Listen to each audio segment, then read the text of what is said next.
An opposition-led initiative at the Euronest Parliamentary Assembly, which called for ensuring the right to return for forcibly displaced Armenians from Nagorno-Karabakh and the release of prisoners, has been defeated. The measure failed after ruling party deputies abstained from the vote, according to MP Arman Yegoyan, who argued that the issue of return is not on the current agenda and could provoke a new conflict.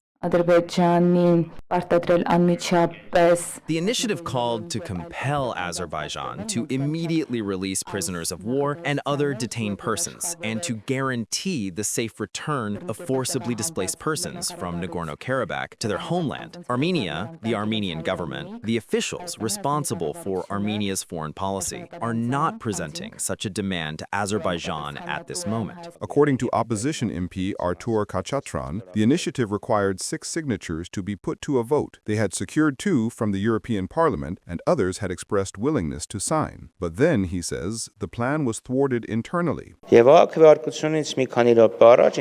then, a few minutes before the vote, they started writing to me, saying, you know, your government, the ruling party MPs, are taking steps to ensure this amendment does not pass. Now, what does that mean? It means these authorities have not only reconciled with ethnic cleansing, but are also prohibiting the people of Artsakh from returning to their homes. What does it mean if an Artsakh native wants to return and they say, no, we are not raising that issue? Yegoyan countered that, with a peace process underway, such a demand is unrealistic. He argued that if Azerbaijan made a similar demand of Armenia involving international forces, it would rightly be perceived as a path to conflict.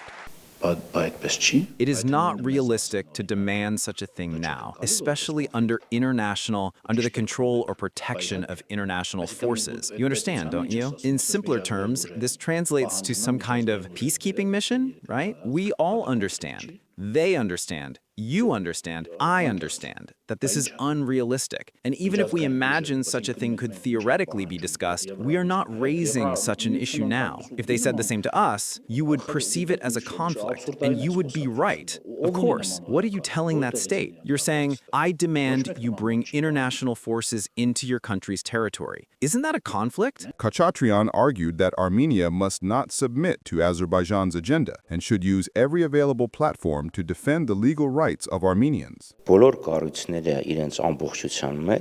All structures, in their entirety, must increase the pressure on Azerbaijan. They can do it. Euronest on one side, the OSCE Parliamentary Assembly on another, the European Parliament on another, PACE on another, other structures on another, so that Azerbaijan finally ensures the return of the Armenians it ethnically cleansed to their homeland. This is the reality.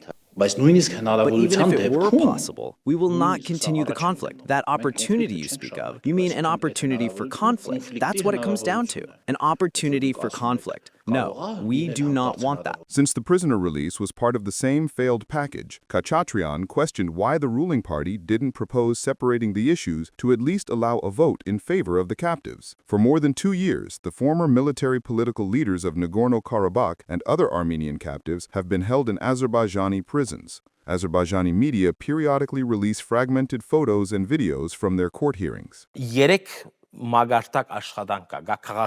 There are 3 levels of work. There is political work, legal work, and media and public relations work to keep this issue, especially the issue of the hostages, visible. It must be in the international press, which is more difficult. It must be in the Armenian press. It must be in the public consciousness that this issue is not solved. Today, they are our brothers. They must come home, and we must try with all our strength to bring them here to freedom. Baku continues to pressure more than 20 Armenian prisoners with various accusations, and since September of this year, they have been held without monitoring by the Red Cross. Jonathan Spongenberg believes a tailored approach is needed for each individual.